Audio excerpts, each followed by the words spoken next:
যা কিছুই চাহি না, চাই শুধু তোমরা সংযমী হইয়া মানুষ হও।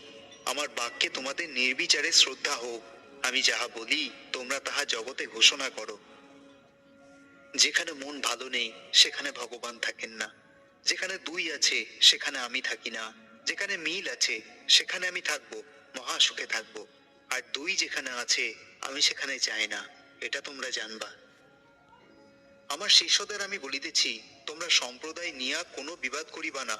ইহাতে ভগবানকে ছোট করা হয়। ভগবানকে নিয়া সাধারণ লোকের মতো একটা দলাদলি করা হয়।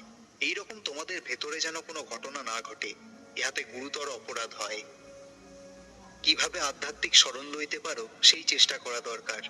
এই ঘোর কলিকালে কার কখন বিপদ হইবে, কার কখন কি হইবে তাহা বলা যায় না। তার স্মরণ ভিন্ন জানবা আমাদের শান্তির কোনো পথ নাই।